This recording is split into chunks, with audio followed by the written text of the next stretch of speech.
If you want to support the Missing Witches Project, join the coven, come hang out with us. Or buy our books, New Moon Magic and Missing Witches, and our deck of oracles, the Missing Witches Deck of Oracles. Find everything you need to know at missingwitches.com. You aren't being a proper woman, therefore you must be a witch. Be a witch. Be a witch. Be a witch. Be a witch. Be a witch. You must be a witch. Hi, Coven, and welcome to another episode of the Missing Witches Podcast. I'm Amy, and I'm here with Risa.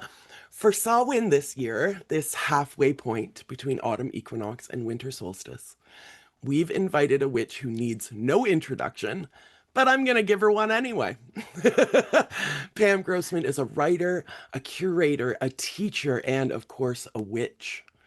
You may know her as the host of the Witch Wave podcast or as the author of Waking the Witch, Reflections on Women, Magic, and Power, a book that has become a touchstone for our coven and for contemporary witches everywhere. Pam's new book is called Magic Maker, The Enchanted Path to Creativity. And I have honestly been waiting for a book about the intersection of witchcraft and creativity. So thank you, Pam, and welcome, Pam Grossman. Yay, hi. Yay, hello. I am so thrilled to be here. Thank you so much for having me. It's so great to see you both. We are always thrilled to hang out with you whenever we get a chance. So again, thanks for sitting down with us and being in circle with us and celebrating this dark time that is creeping. I'm sure most of our listeners are familiar with you and your work. So what is something we don't know about you, or something that you want our coven to know about you before we roll into the whole interview Oh my deal? goodness. What's coming to mind is that, I'm like a real comedy nerd. When I'm not making my podcast, there's only a select few witchy podcasts I listen to. Yours is one of them. But usually I'm listening to comedy podcasts. I'm a diehard SNL fan. I literally haven't missed an episode probably since I was 11 years old. And I follow like the comings and goings of the SNL cast the way some people follow football. Like I'm really deeply into it. And yeah, I have no desire to be a stand-up comic or anything like that. Maybe I have a little desire to do like sketch comedy still from, held over from when I was a kid, but it's just something that gives me deep pleasure. So getting to write about comedy and playfulness a little bit in this book was really, really fun. Two follow-ups. Number one, how are you ever home on a Saturday night? I don't believe it. Do you like record it with your Yes, DVR? it's usually a Sunday morning viewing over like coffee or, well, in my case, tea. And so yeah, it's just like a ritual that I have, and it just gives me so much pleasure. I feel like, I don't know, especially as a New Yorker as well, there's this feeling of family almost to whomever the cast is. And so I just love it. I was so happy that you brought this up, because reading the book, I was like, oh, there's comedians, there's musicians, there's writers. You really cover this whole gamut of what creativity means, and it's so exciting. I would love for you to open with a reading. The section is called, listeners, Magic Made. Okay, Thank here we you. go. Thanks for asking. I don't think I've actually read out loud from the book since I did the audiobook, so I appreciate getting to do this with you. Magic made. It's my belief that everyone is born with innate creative gifts, and that sharing those gifts with the world is our magical mission. Honing the skills we've been granted takes no small amount of labor and let's try that again. Audiobook We were edit. exactly. Honing the skills we've been granted takes no small amount of labor and courage, but luckily we have help on our side. Spirit wants us to make use of these gifts, and it will do everything in its power to assist us in the process. Our job as magic makers is to meet Spirit halfway.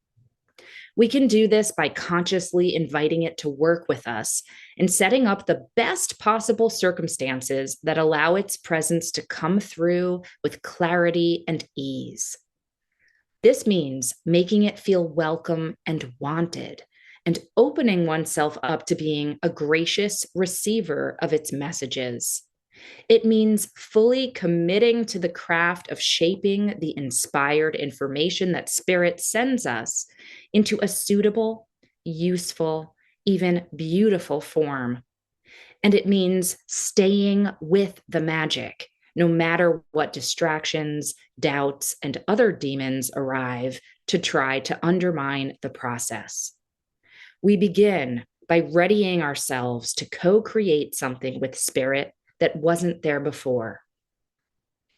We make believe, we make way, we make fun. We make fools of ourselves. We make magicians of ourselves. We show up and stand tall, trusting that whatever we make will be of use, because in the making of it, we keep creative force flowering and flowing.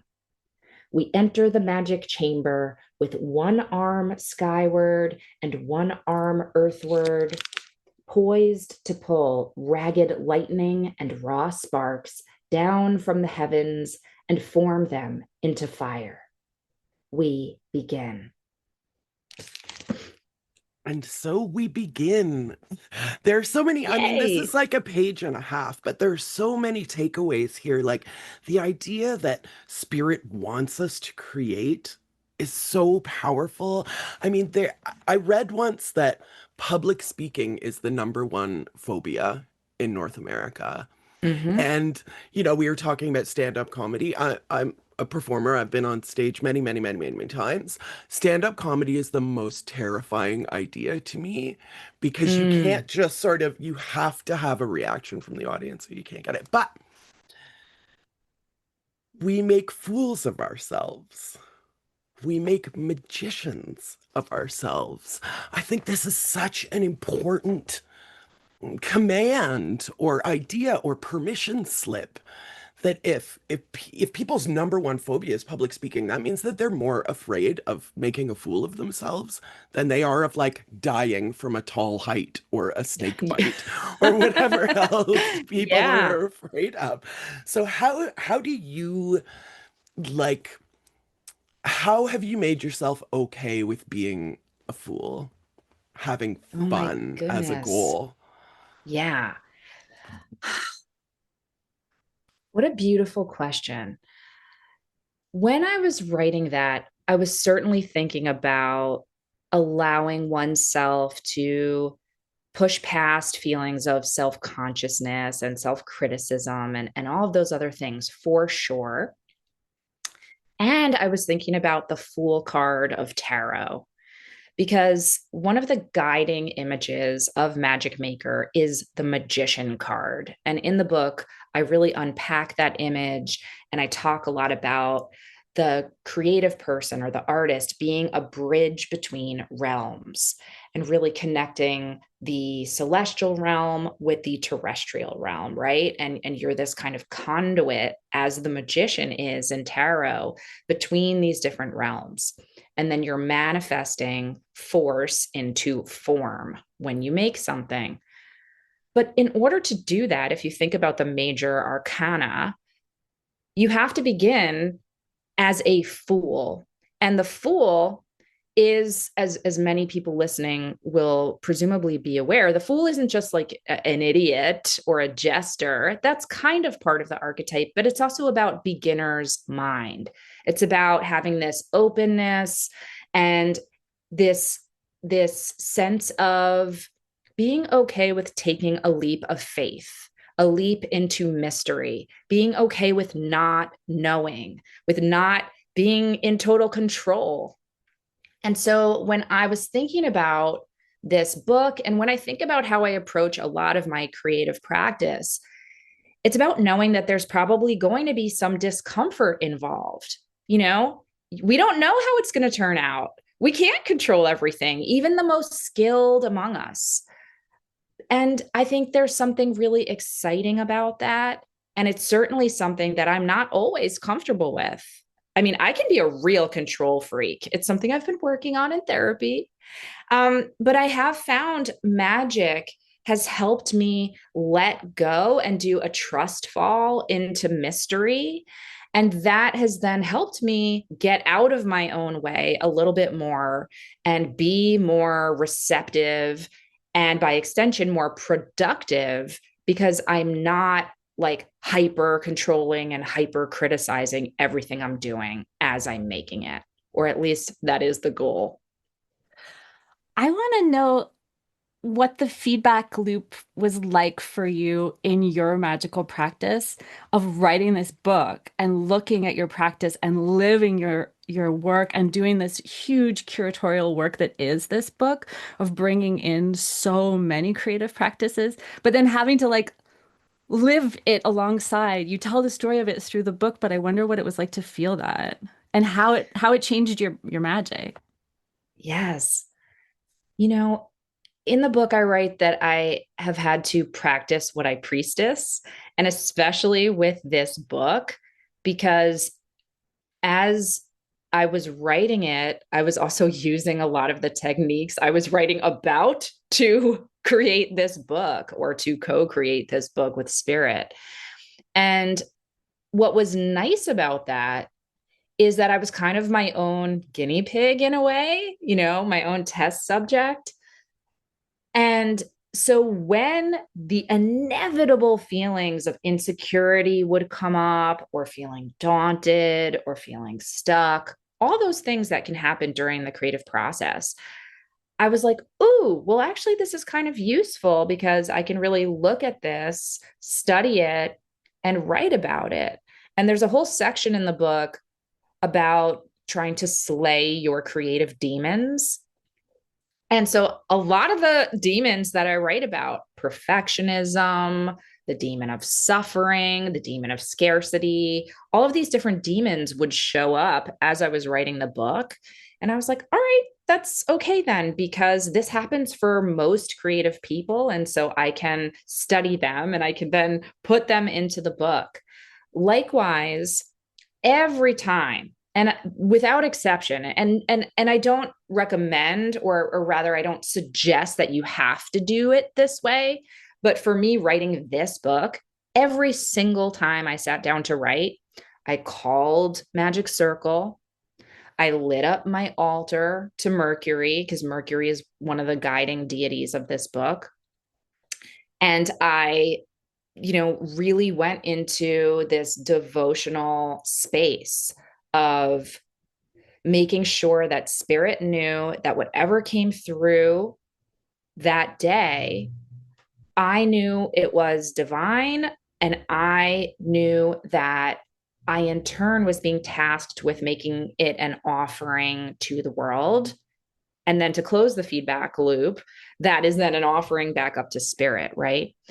And so it was really helpful for me, honestly, to have to use a lot of the techniques in order to write this book, to then kind of reprove to myself that they, in fact, are effective. And I've used many of these techniques before, but I was very, very diligent about it. And so it was very useful in this case. And look, and I know this is way too long of an answer, so I'll just quickly end by saying, in general, using magical techniques, I have found, has helped bring more ease to my creative work. It's helped quiet my anxiety, and it's helped me let go of those perfectionist tendencies, because I'm like, well, this isn't just about me. Like, this, something else is in partnership with me. I'm not a passive vessel. You know, this book is not just free associated words that came through. There is the human part of shaping and molding and adding intention and all of that craft and labor. But I was able to really trust that this book was becoming what it needed to be. And even now that the book is out, and of course there are things, and this happens with anybody, I think, once they write a book, it's like, I wish I added this, or I wish I could change that, or you find typos, all the things, right? But it's helped me really lean into, again, that sense of surrender, that this is what spirit wanted this book to be and how it wanted it to come through me. And it helps quell some of that anxiousness a bit for me. Not all the way, but some of the way, which I'm very grateful for. I'm completely obsessed with this section of the book. I just listeners, if you don't have the book yet, these are the demons. Self-doubt, distraction, inertia, scarcity, perfectionism, suffering, judgment. So, I mean, I am quite familiar with this group of demons myself, and I imagine that all of our listeners are too. And I think there's this thing in capitalism and hegemony that wants us to be strong and powerful and nothing gets to me. And I'm sure everyone in the world looks at you as this powerful and all powerful even witch. So can you talk a little bit about this like vulnerability as strength? Like why you shepherded these demons into this space? Why did you admit that to us? Oh, first of all, I think most people in the world have no fucking idea who I am. But to your point, and I appreciate the spirit in which it was intended. Um, you know, I always appreciate when other people are vulnerable and honest, especially when my heroes say, "Oh, no, no, no, no, I really struggled with this," or "I felt uncomfortable," or "Oh my gosh, that came out totally differently than I thought." Whatever it is. And I'm not saying that I'm anyone's hero, but in writing this book, I just wanted to be very, very honest that these are things that I struggle with, because I think the more specific and I'm going to use the word authentic, sorry, but the more authentic we are about our insecurities and vulnerabilities, first of all, I think the less power they have over us if we name them and we take them out into the light and look at them.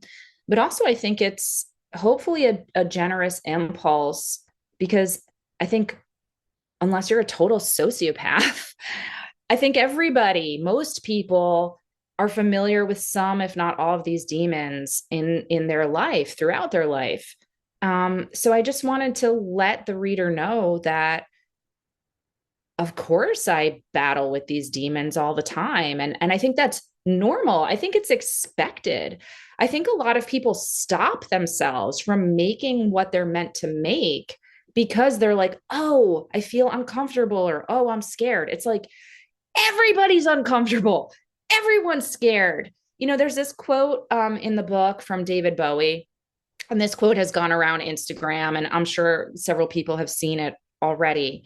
But it's a quote where he's like, and I'm going to mangle it, and I should have had it queued up, but it's something to the effect of, if you feel like your feet can't quite touch the bottom, like let's say you're like in an ocean of creativity, but you're feeling at sea, and you feel that discomfort and that like, "Oh shit, I'm unmoored. I don't know what's happening here. I don't know what's coming next." He said, that's exactly how you're supposed to feel. We're supposed to get out of our comfort zone. We're dealing with mystery. We're making things that have never been made before. It's supposed to be uncomfortable and fucking weird.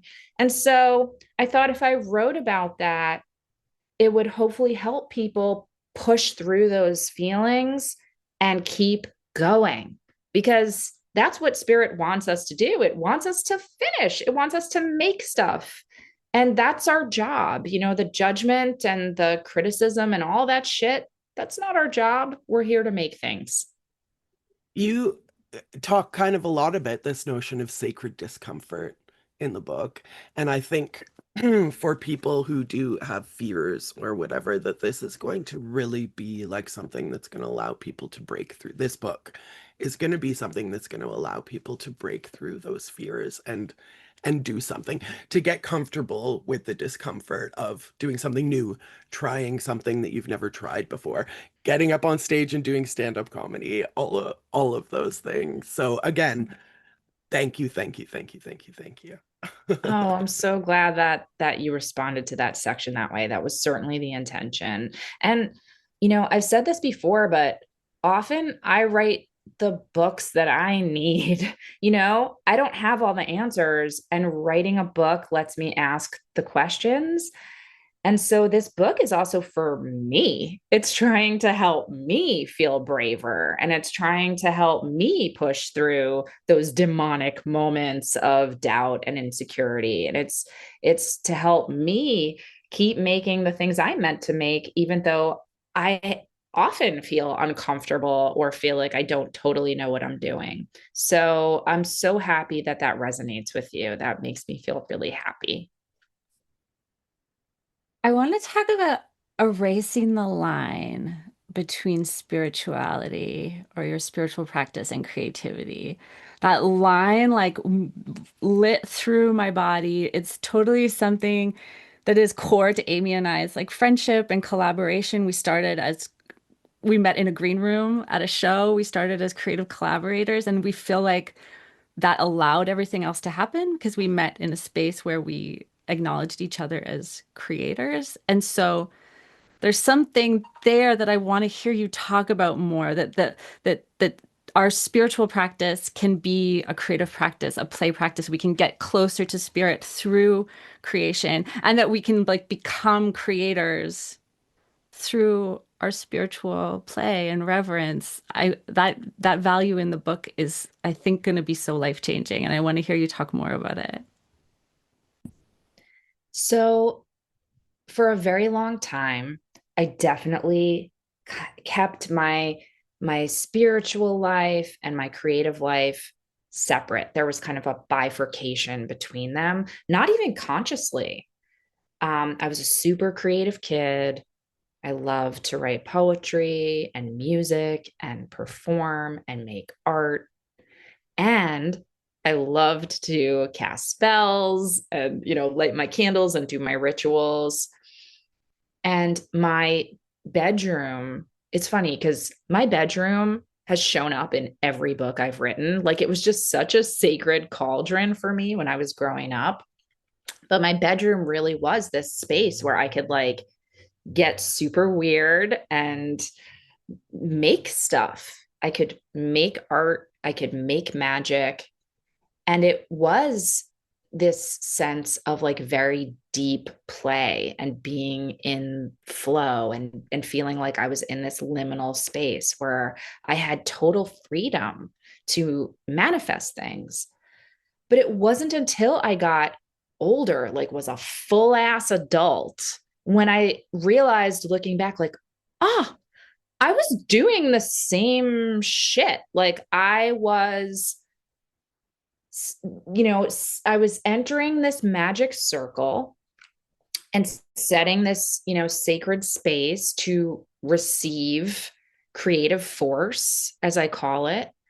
And I was intentionally doing these like symbolic actions to try to communicate with something, capital O, other, and and manifest some kind of transformation, whether it was like through the art I was working on or the poetry I was writing.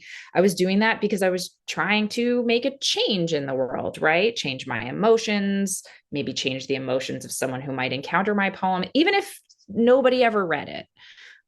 You're trying to manifest like a shift in energy and make something new. And the same is true when I was casting spells, perhaps a little bit more obviously.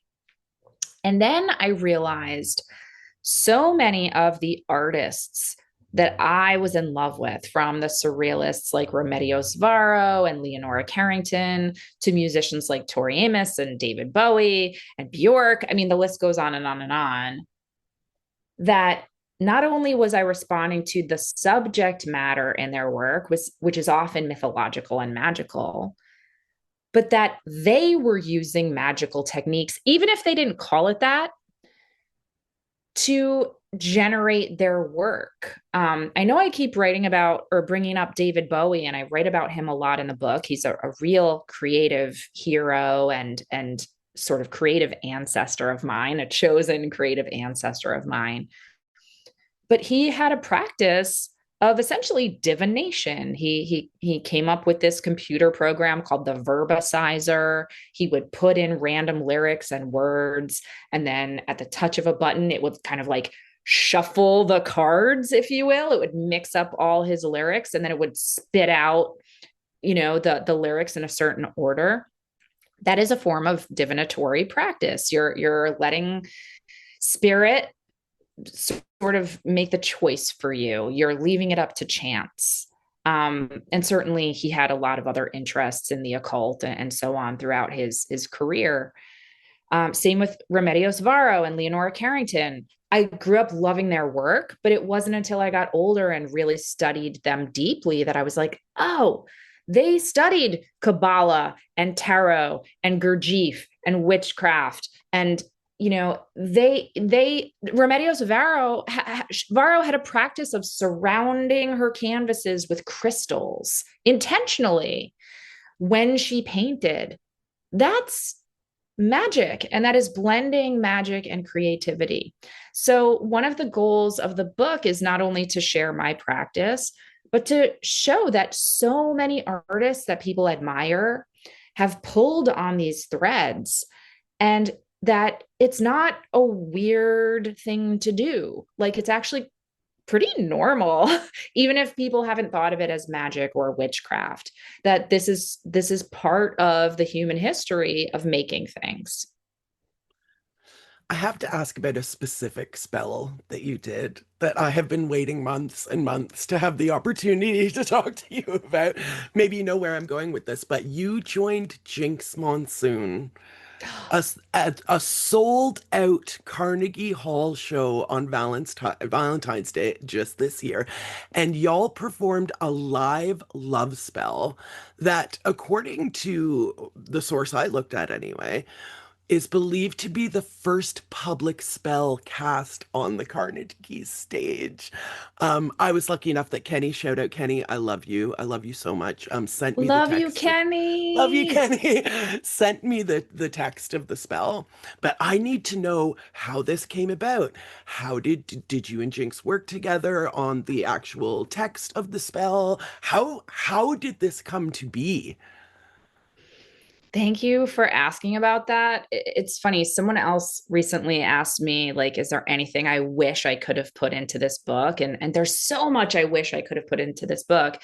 And one of the things is that experience, but it happened after I had pretty much been done with the book, and it just would have been too much to add it.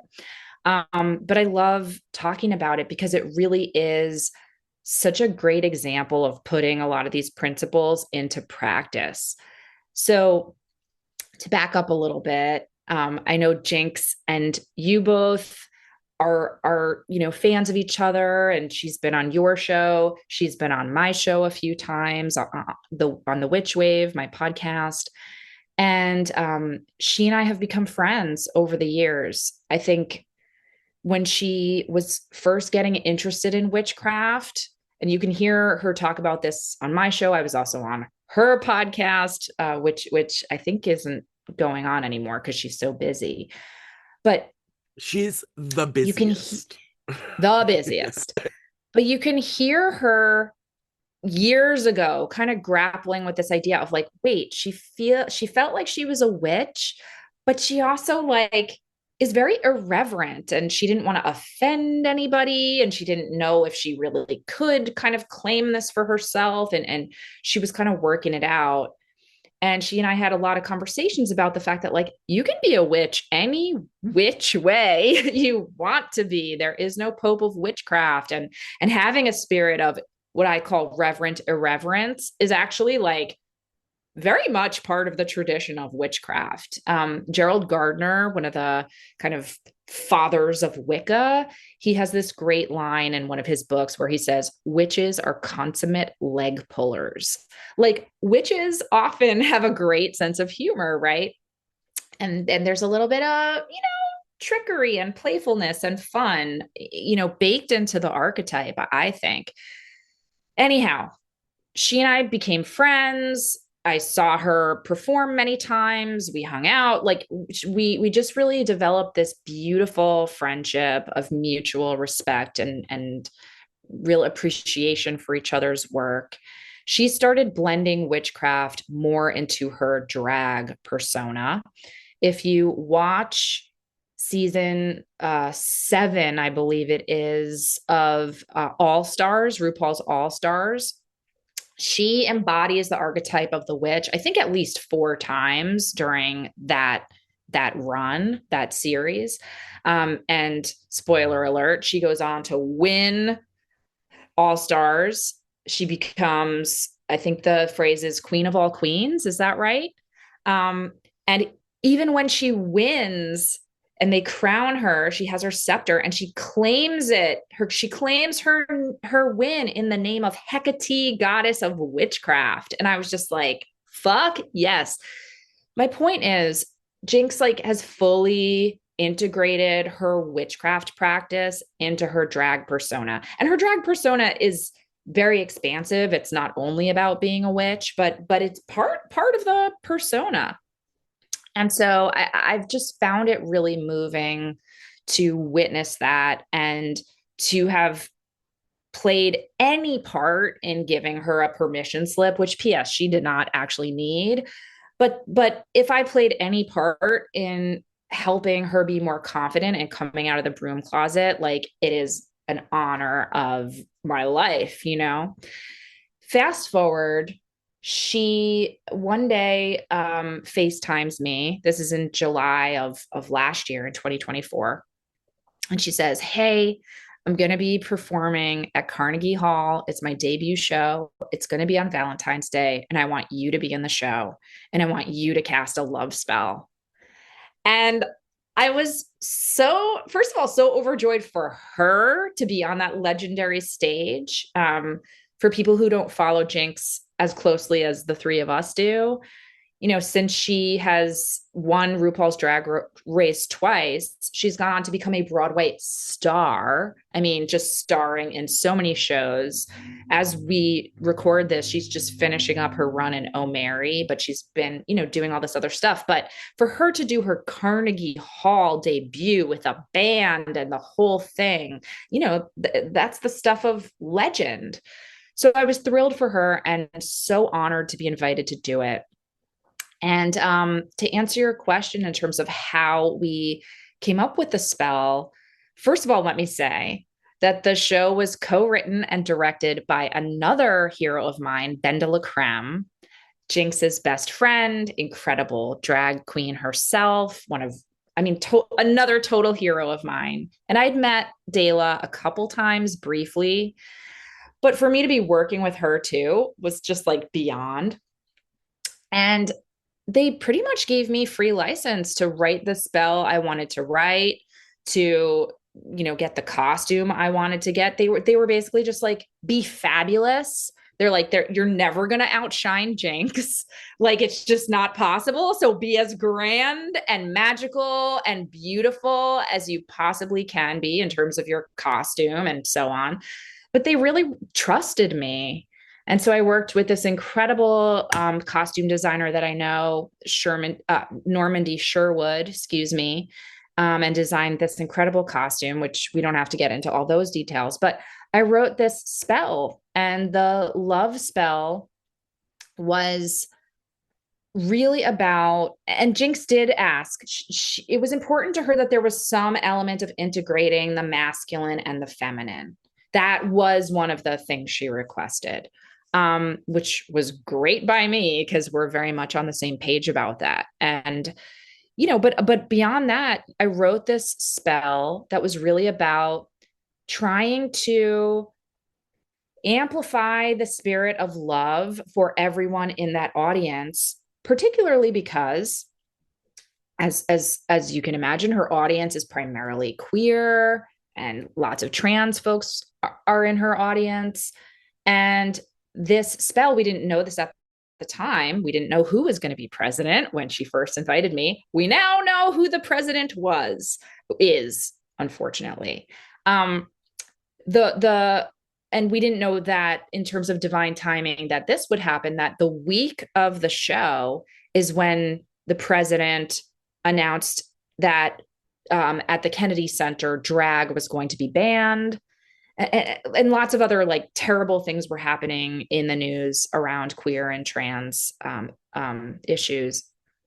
And so I knew that I wanted to fortify this audience and that I wanted to shift that feeling of fear that many of us are feeling into a feeling of absolute love and strength and radiance. And so that's really what the spell was about. I also knew I wanted it to not just be me performing a spell. I wanted the audience to be casting the spell with me. So there are parts of the spell that are call and response. There are parts of the spell where there's like me and the audience toning together to activate it. And that was important to me too, because I wanted for me and everyone there to also be able to say that they sang in Carnegie Hall, even if it was just for one note. So anyway, it was a great honor. It was such a joy to do. I was very nervous about it. I was super stressed about it, but I also knew that I was being called to do this for a reason, and that, you know, I had all these visions of like, what if I set the stage on fire? What if I trip? What if I puke all over myself? Like that's what my lovely brain does when it's nervous. And thank goodness I have a wonderful therapist. But I also, my higher frequency self was also like, honey, you're being called by spirit to do this. And it is not about you. This is about honoring Jinx. This is about helping everyone in that audience feel less afraid, feel more connected to each other and to capital L love. And as soon as I shifted into that focus, I was like, I'm good. This is going to be about all of us. So anyhow, that was a very long answer, but it was a great, great honor. And it also happened to be on my birthday. I was born on Valentine's Day. So the best birthday I have ever had. I just want you to know that the spell worked. I read a blog post at the time by someone I didn't know, someone I'd never heard of, who I was at the show, a fan of Jinx, obviously, but not at all a witch. And they talked about how powerful and loved and held how amazing the experience was, even from outside of that witchcraft lens. The audience felt it. I just need you to know that that spell worked. That gives me the chills. Like my body really responded to your words just now. It felt really powerful. And I knew that a lot of folks there probably had never done any witchcraft or never cast a spell before, or didn't realize they ever had, because I think we all make magic, even if we don't call it that. What do we think making a wish on our birthday candles is? Like when you toss a penny into a fountain, like you're casting a little spell, right? But anyhow, and I made sure there were some lines in there that were sincere, but also funny, to make sure people knew, like, we're laughing, we're having fun, like we're having again, orgasms. Reverent irreverence. Yes, there is a line in there about conjuring orgasms for everybody. And that was certainly to cut some of the tension, but also sincere. I do want everyone to have orgasms. That's like a capital G good in the world, right? So I'm so happy that that you read some of that feedback. I've heard other folks say similar things, and it makes me just so, so grateful. I'm so grateful I was able to do that with Jinx, and I will never stop being grateful to her. Do you have dreams or visions of other large scale ritual or spell work? Hugely.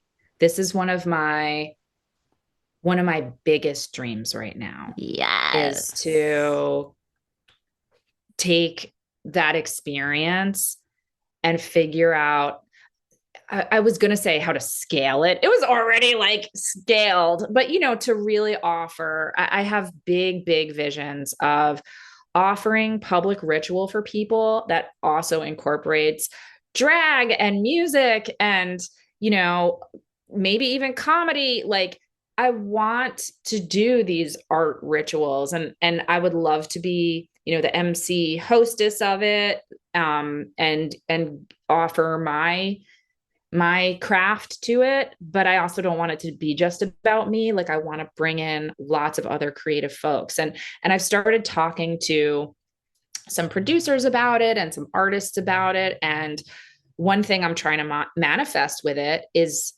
the resources for it, because in my mind, there's fucking production value. Okay. There are costumes, there are props. It is opulent as fuck. So let's help me please manifest this. I really think it would be so fun. I think it would be healing for people and unifying. And just in terms of my craft and my gifts, doing more performance and getting to wear costumes and make music and all these things, this is also part of who I am. And I feel called to express that side of my magic more these days too. I have a kind of specific question. You wrote when in Magic Maker, The Enchanted Path to Creativity, out now. When I write, I listen to specifically selected music that helps me stay in a state of energy flow. So can you give Yes. us like a specific example or examples of the music that you use, and maybe we can incorporate some of those songs into our own practices? Yes. My number one talismanic album, which I listened to every single time I sat down to write Magic Maker, and which I often put on at the beginning of a project. It's like a sonic spell for me. I don't know if it will work for anyone else, but it does for me. And this is an EP by Lycanthia. If you are familiar with the Witch Wave theme music, that's the song Hand and I by Lycanthia. Well, that song comes from a 5-track EP that she put out called Migration. She's since put out, a full-length album that is also so beautiful. But this EP, there's just something about it that when I put it on, it's a signal to me and spirit. It's like me putting the key in the car, right? Like I'm firing up the ignition. I don't know. I don't know how a car fucking works, but you get the metaphor. You're turning it on. Yes.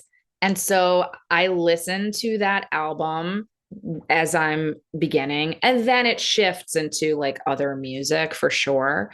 Usually when I'm writing, and that album is an exception, usually I can't write to English language music. My brain gets distracted. So I have a whole giant Spotify. I know Spotify is terrible. I do need to shift away from it. But I do have a big Spotify playlist that is filled with music that I find sacred, that either doesn't have words or it's not in English. So it doesn't distract my brain. Lycanthia's music does have English words, but for some reason it just really works for me. It's so beautiful. She's a fucking genius. There's someone in the chat saying they picked up that EP because of the interview that you did I'm on that so show. glad. So yes, you are I'm so spreading the glad. gospel.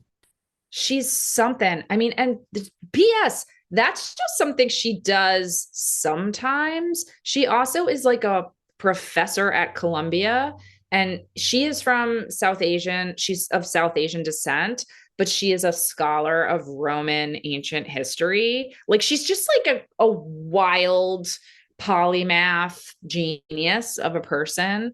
Her newest album is, draws more on like Sanskrit than a little bit more on her ancestral lineage. It is also so beautiful. I'm just the biggest fan of hers. What are you doing for Samhain? What are you doing for Halloween? Do you see a Halloween party as different than a Samhain party? I don't know what I'm doing for Halloween quite yet. I know that for Samhain, on November 1st, I'm actually doing an event for the book. My husband and I have a little house upstate now. We still are renters here in Brooklyn, but we bought a little house upstate a few years ago, and we have a really nice magical community that I've found. And one of the people I've become dear friends with is a woman named Allison Ward, which is such a magical name.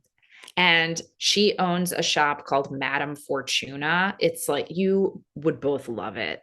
It's vintage clothes and beautiful objects and furniture and jewelry. And she has the best taste. Like, she is my jewelry and clothing whisperer now. It's very dangerous because she has such good taste. She just knows my style and taste, which is very specific. So she often finds me beautiful things. Anyway, she's become a dear friend, and she has offered to co-host a book party for me. So we're going to do some ritual for Samhain. We're going to build a little ancestor altar. I think I'm going to call in some creative ancestors on that night. And so that'll be special. That's at Madame Fortuna on November 1st.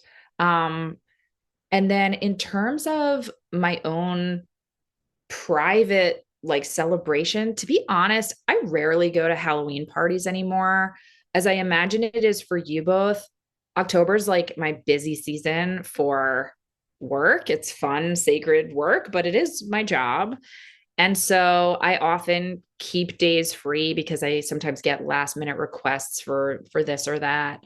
But I also am, by the time I get to Halloween, quite tired from working so much during October that usually Matt and I, my husband and I, will just kind of like stay in and watch horror movies and eat candy like everybody else. I love it. Um, as we approach the end of our hour, we know how busy you are. So we don't want to keep you terribly long, but it's for me, it's page 327. Can you Okay. close us out? The section is A Magician Imagines. It's this little italic piece. Oh, yes. When Okay. I first got the book, whenever I get a book, I just do like a sort of, like a bibliomancy, and this, I posted it immediately as soon as I got this book because I was like, this is the mantra that I want and for all of us to have in our hearts. So if you could read it to us and our coven and our listeners, and hopefully we can really absorb it. This is, of course, from Magic Maker, The Enchanted Path to Creativity by Pam Grossman, out now. Yes. Thank you so much. And this is sort of kind of the final blessing of the book. And I'll just read those 4 lines. Here you go. May you know your own limitlessness. May you be guided by the gods of imagination. May your creations be portals for enchantment. May your life be a love spell cast in all realms. So mote it be, and so it is. And blessed fucking be. Blessed be. I want to thank you for Magic Maker. The book is incredible. Also for Waking the Witch. Also for Witch Weave. Also for hanging out with us today. Also, just so much gratitude. We love you. Yeah, we love you so much. I love you both so much. I continue to be such an admirer of your work, and people are constantly asking me about other witchy podcasts that I love, and yours is the podcast I always recommend at the top of that list, because what you craft is done with such love, such intellectual rigor and research, which as nerd witches, we all appreciate. And you just have such big, beautiful, radiant, expansive hearts. So I am so grateful to you both for helping me usher in Magic Maker and for having this conversation and for just making the magic that you both make. So thank you, thank you, thank you. We're both teary now. It's such an honor. Yeah, it's reading your book is just like being immersed in a world of brilliant research. So to hear that from you really, really means a lot. Yeah, we love you. Happy Samhain. Love you, Happy love Samhain, you. everybody. Happy Samhain. And blessed fucking be. You aren't being a proper woman, therefore you must be a witch. Be a witch. Be a witch. Be a witch. Be a witch. Be a witch. Be a witch. You must be a witch. As leaves and empires fall around me, fall around me, fall around me, as leaves and empires fall around me, fall around me, fall around me. I give thanks, I give thanks for the spirit in all things, for the magic that it brings, for the seasons change and so must I. Samhain is nigh, Samhain is nigh, Samhain is nigh. If you want to support the Missing Witches Project, join the coven, come hang out with us, or buy our books, New Moon Magic and Missing Witches, and our deck of oracles, the Missing Witches deck of oracles. Find everything you need to know at missingwitches.com.